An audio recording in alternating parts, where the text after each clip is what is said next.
Well, good morning. This is Peter. I realized it'd been about a week almost since I'd done a video.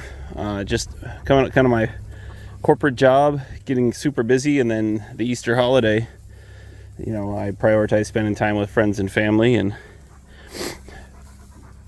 not on making videos, I guess. But I figure we'll do a little status update.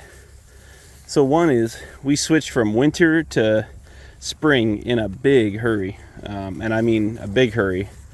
Last Friday we got a half a foot of snow, and this Friday it's going to be 80 degrees. Pretty crazy. And the ground and life is responding. We're still feeding hay, but I have kind of laid out my first round of grazing plan now that I kind of know what I have for grass coming forward. So I think we're going to be able to start, barring some sort of Canadian weather invasion, we're going to start grazing that field that's up on, hang on, let me see if it's focusing on my finger. This field that goes all the way up, it's behind the tree belt. It's about a 6 or 7 acre field. And I took a walk with my son, and it's starting to come around. So I think if I give it a week, maybe 2 weeks, we should be in grazing mode where it's 8 inches long or something like that. It's just already taken off and greening up like a rocket ship. This field doesn't have much in it because as it's coming up, I'm kind of holding them here for probably another day or two. But I held them here for a week or so, and they've just been nipping off what's coming up. So it's probably time to move in the next day or so. And then you can see this carbon mat that I laid down. I'm a little concerned that it's thick, so a little thick in places. So what I think I'm going to do is come in with the tractor and the brush hog and just kind of mulch it out and see if that can help what I'm trying to do. But let's see what else is going on. Oh, we're starting to see some bags on sheep develop, mostly the older ewes who have already had lambs before. They're starting to just hang down a little bit. You can see they're starting to melt off their winter hair coats here. Look at that girl. She looks got a crazy hairstyle right now, as the temperatures are staying above freezing finally overnight. This guy's got a date with Destiny soon, which is good because he's far too big for my farm. So he'll make some decent steaks.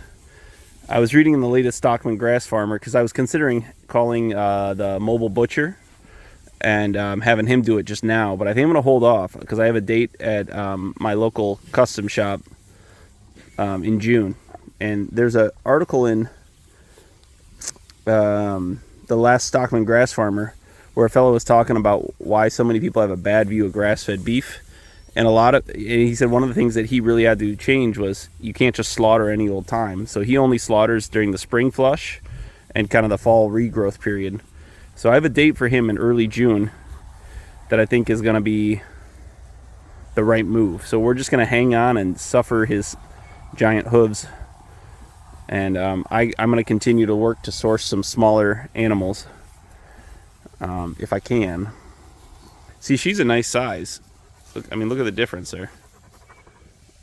I wouldn't mind animals finishing out like that. So anyway, so that's an update with him. But yeah, it was a fascinating article. If you guys don't read Stockman Grass Farmer, it's not that much money for a 2-year subscription. I don't remember what it was exactly, but it's usually about 30 or 35 pages of articles from people who do it for a living, which is way better than taking advice from jokers like me on the internet. So so we're about, if you made me guess, I'd say we're about a month away from lambing, but the girls are starting to just show the last effort being given forward.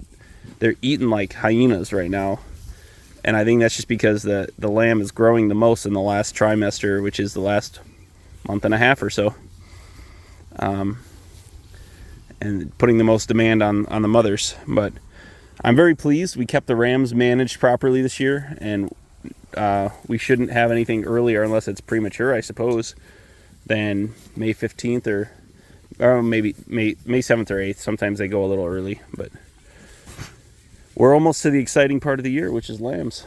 Let's see what else. Updates.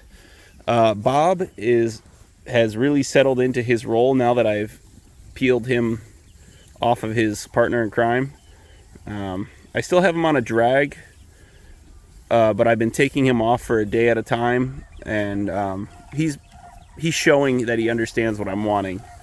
So overnight I have him on a drag, and usually I let him roam free during the day when I'm awake, and I don't like chasing him out, finding him in the middle of the night when he runs off. So, you know, there's not much going on, but we're just stretching out to, you know, this kind of beginning of the spring. Is really not spring. The ground has to warm up and everything's got to start growing before we can call it the spring flush. So I think I'm gonna have to buy one more set of bales from Doug to stretch me out to true spring flush. I mean, this is not the time you want to deny your sheep, your ewes, nutrition. Here, this ewe right here has a pretty decent bag on her, and I'm pretty sure I saw her get bred almost immediately. Yeah, you see how it's starting to hang down just a tad. So we don't want to deny them nutrition, so I'm not gonna skimp on the hay until we can get into some proper grass. All right, well, Henry and I were out doing fence repairs. We decided to flip over a manure pat.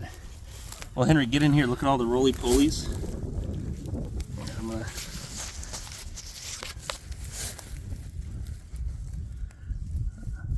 Look at all the roly-polies here. Worm. And then, look, earthworms. This farm had no earthworms on it. Put him back in. Oh, earthworm can get sunburned and die. We searched for him the first year we were here, and there were no earthworms anywhere. That's excellent.